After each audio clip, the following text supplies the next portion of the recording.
My station chief asked him about the classified material, and he told us to leave everything on the boat. The only thing he said was, get out, we are being rammed. Welcome to Watch Mojo, and today we're looking at seemingly innocuous choices, errors, or actions that blew up in people's faces.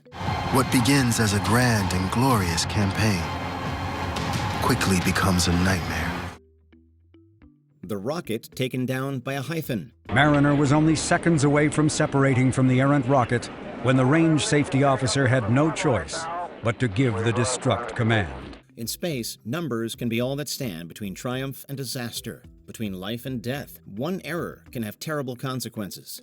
In 1999, for example, NASA lost the Mars Climate Orbiter. Hundreds of millions of dollars and years of effort burned up in the Martian atmosphere because of a mix-up between imperial and metric units. But the most egregious mistake happened decades earlier. In 1962, the Mariner 1 rocket was destroyed just after takeoff thanks to a missing hyphen in the guidance software. That tiny omission scrambled the rocket's trajectory, forcing engineers to self-destruct it mid-flight. In space travel, the universe doesn't forgive sloppy math. Even a typo can prove disastrous.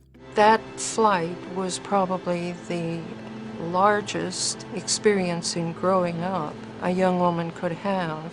I got through it, and I was very proud of myself for getting through it.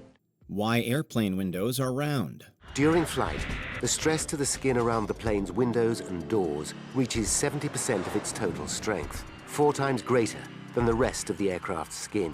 The next time you fly, look at the window. It's round for a tragic reason. In the 1950s, the de Havilland Comet became the world's first commercial jetliner. A revolution in travel, it was also a death trap. Engineers had designed the Comet with standard square windows. It never occurred to them that sharp corners create stress points in a pressurized cabin. There is a massive tear in the aircraft's skin, 2 meters long and 1 meter deep.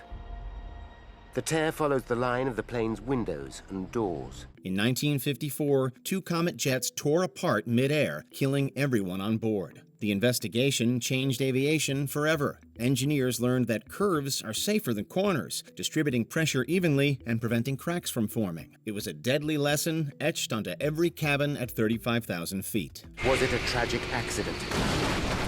Or something more sinister? The cascade of errors that made an army destroy itself. War is chaotic, but in 1788, the Austro-Hungarian army managed to defeat itself before the Ottomans even arrived. Near the town of Karansebes, Hussar scouts set out to find the enemy. Instead, they found schnapps. In short order, half the army was drunk and fistfights broke out.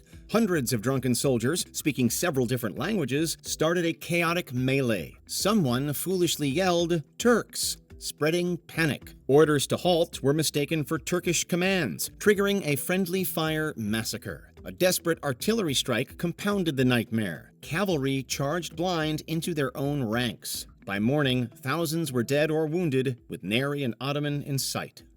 Heinrich Albert's lost briefcase. Spies are supposed to keep secrets. But in 1915, German diplomat Heinrich Albert made a rookie mistake that changed history. Albert was riding New York's 6th Avenue elevated train when he accidentally left his briefcase behind. Inside were documents revealing Germany's secret sabotage operations and financial dealings in the U.S. The briefcase landed in the hands of U.S. counterintelligence and British propagandists. Espionage, which could have given U.S. officials the inside intelligence they needed about the Deutschland's real mission, was a primitive, part-time pursuit.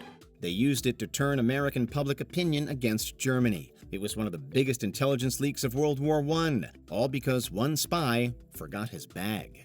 While British intelligence listens at keyholes, our people are actually in the room. Very clever.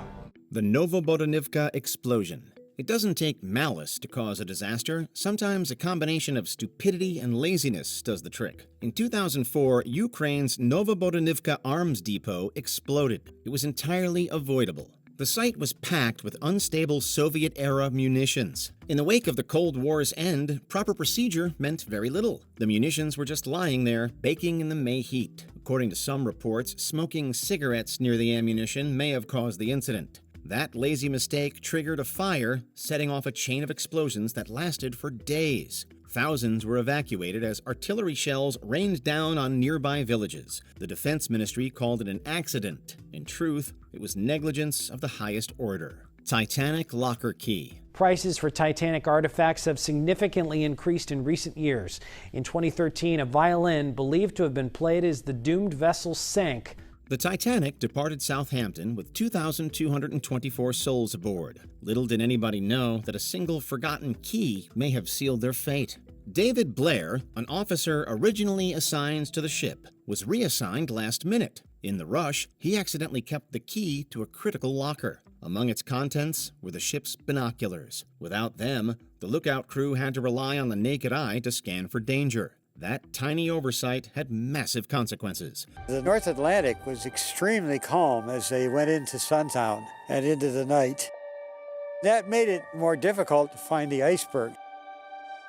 You can't see it. The Titanic struck an iceberg and sank, killing over 1,500 people. Some historians argue that with binoculars, the iceberg might have been spotted in time. It was a simple human mistake. Who could have predicted history would be altered forever just because someone walked off with their keys? Is there anyone there? Yes, what do you see?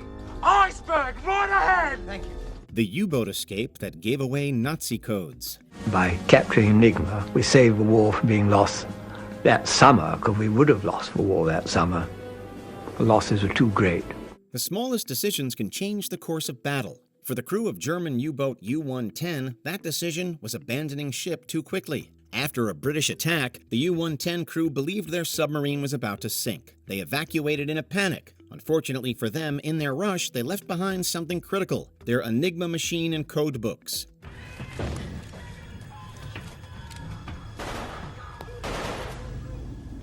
Hirsch, we got it. Maybe they thought it would go down with the ship and didn't bother. Maybe they forgot it altogether in their fear of the crushing depths. Either way, they were wrong. The sub didn't sink right away. The British had enough time to board her and capture Enigma. That one mistake blew open Nazi naval secrets. Allied codebreakers cracked Enigma, tipping the balance of the war. I had to holster my revolver and go down this vertical ladder about 15 feet, wondering if there was somebody down below who would have certainly shot me if I'd arrived. Hannibal's Alpine Gamble. Hannibal recruits a massive barbarian army to execute an audacious strategy: an overland attack through the Alps.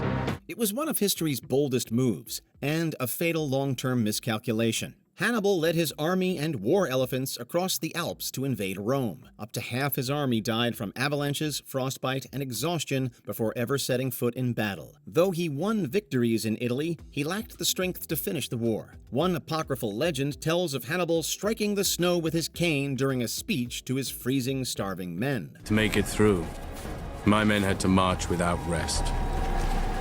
If we stopped at all, we would die. Exposure and hunger ate through us. Come on! Keep moving! The blow triggered an avalanche, burying half his army alive. It likely never happened, but it captures the truth of the moment. Hannibal's troops were broken, their morale was crumbling, and Hannibal, unfamiliar with the mountains, missed one thing. Winter in the mountains is long and deadly. The horses went mad with terror at the wild shouts which echoed and re-echoed ever more loudly from the forests and mountainsides, while chance blows and wounds so panicked them that they wrought havoc among the men. Time zones and the Bay of Pigs. Without air cover, the anti-Castro forces' ships are attacked, and the men are cut off from their supplies.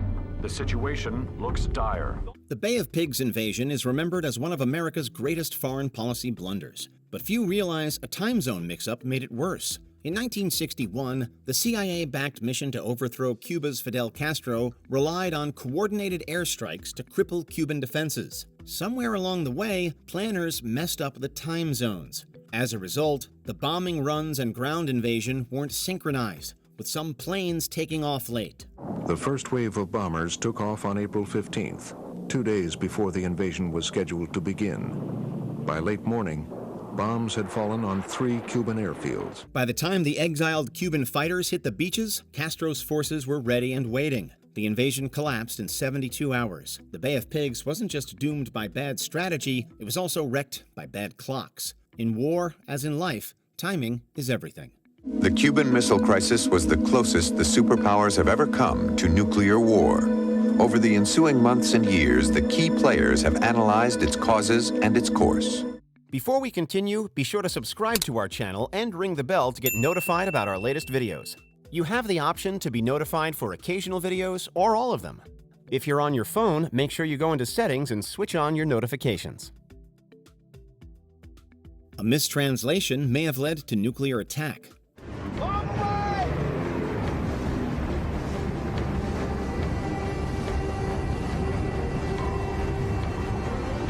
If history has taught us anything, it's that words can be as dangerous as weapons. After Nazi Germany fell, the Allies demanded Japan's unconditional surrender. Japan's government replied with a single word, mokusatsu.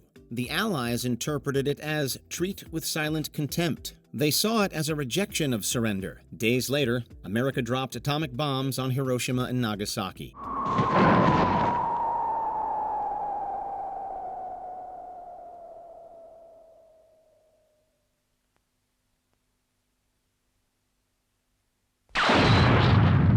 Here's the rub. Mokusatsu has a second, less antagonizing meaning. It can also mean withhold comment or no comment yet. Some historians argue that Japan's leaders were stalling for time, not openly rejecting the Potsdam Declaration. Historians still debate the statement's true meaning, but at the very least, it's a reminder that one should always watch their words when it comes to diplomacy. Sometimes it's the little things that literally sink the ship.